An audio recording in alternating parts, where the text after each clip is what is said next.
নভেম্বরের শেষ সপ্তাহে বিশ্ব যেন হঠাৎ করেই এক রহস্যময় উত্তেজনার ঢেউয়ে আবদ্ধ হল।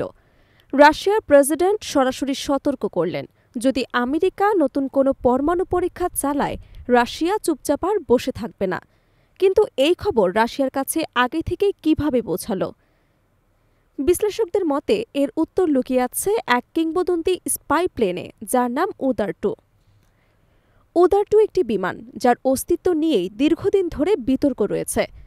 কেউ বলে এটি বাস্তব, আবার কেউ দাবি করে এটি শুধুই সোভিয়েত ইউনিয়নের পুরনো এক প্রকল্প, যা বহু বছর আগে বাতিল হয়ে গেছে। তবে সাম্প্রতিক ঘটনাগুলো এবং গোয়েন্দা রিপোর্ট বলছে বিমানটি আবারও সক্রিয় হয়েছে এবং আগের চেয়ে আরও উন্নত হয়ে ফিরে এসেছে।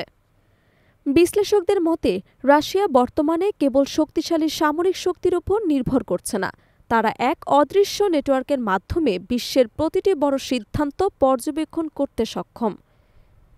কেউ বলছেন রাশিয়ার গুপ্তচররা অসাধারণ দক্ষ, আবার কেউ মনে করছেন তাদের সাইবার ইউনিট অত্যন্ত উন্নত। তবে অভিজ্ঞ গোয়েন্দা বিশ্লেষকরা মনে করেন এসব তথ্যের মূল উৎস হল উদার-2 স্পাই প্লেন।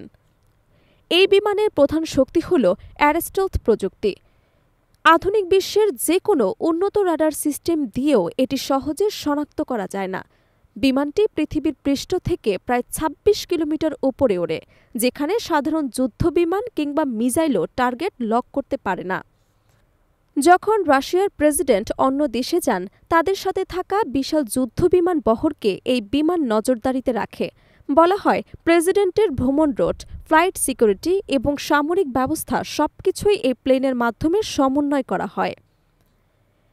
কিছু বিশেষজ্ঞ আরও দাবি করেছেন ৪ মাস আগে ইসরায়েল ইরানের ওপর আক্রমণ চালিয়েছিল।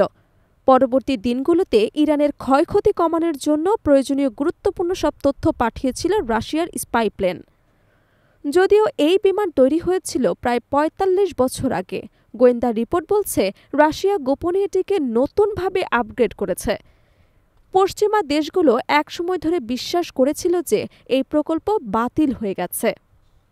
বিশ্ব রাজনীতিতে রাশিয়ার এই অদৃশ্য শক্তি যে পরিবর্তন আনতে পারে তা নিয়ে আন্তর্জাতিক বিশ্লেষকরা শঙ্কিত।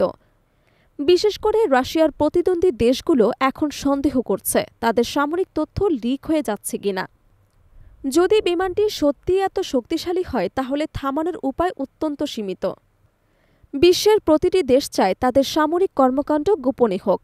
নতুন মিসাইল কোথায় বসানো হয়েছে, ড্রোন বেস কোথায় তৈরি হচ্ছে, কোন দেশ কোন অস্ত্র পরীক্ষা করছে, এসব তথ্য গোপন রাখা আন্তর্জাতিক নিরাপত্তার জন্য গুরুত্বপূর্ণ। কিন্তু উদার-2-র মতো কোনো অদৃশ্য প্লেন যদি আকাশে উড়ে থাকে, তবে কোনো দেশই সম্পূর্ণ নিরাপদ নয়। গোয়েন্দা সংস্থা বলছে অনেক দেশ যখন মনে করে তারা গোপনে বড় সামরিক শক্তির পদক্ষেপ নিচ্ছে, রাশিয়া তা আগে থেকেই জানে। সম্ভবত এই কারণে রাশিয়ার প্রেসিডেন্ট আমেরিকার সম্ভাব্য পরমাণু পরীক্ষা সম্পর্কে আগেই সতর্কবার্তা দিয়েছিলেন। বিশ্লেষকদের মতে আধুনিক যুদ্ধ কেবল ট্যাঙ্ক, রকেট বা যুদ্ধবিমান নয়, সবচেয়ে বড় হাতিয়ার হল তথ্য এবং গোয়েন্দা নেটওয়ার্ক। উদার-2 সেই নীরব যুদ্ধের হাতিয়ার, যাকে কেউ দেখে না, কিন্তু এর ক্ষমতা সকলের জানা। যদি রাশিয়া আবার এই স্পাই প্লেনকে সক্রিয় করে, পৃথিবীর প্রতিটি শক্তিধর দেশকে তাদের সামরিক কৌশলপূর্ণ বিবেচনা করতে হবে। আকাশে অদৃশ্য এই বিমান যে কোনো দেশের সামরিক কর্মকাণ্ড পর্যবেক্ষণ করতে সক্ষম। তা আন্তর্জাতিক রাজনীতির জন্য এক নতুন চ্যালেঞ্জ সৃষ্টি করবে।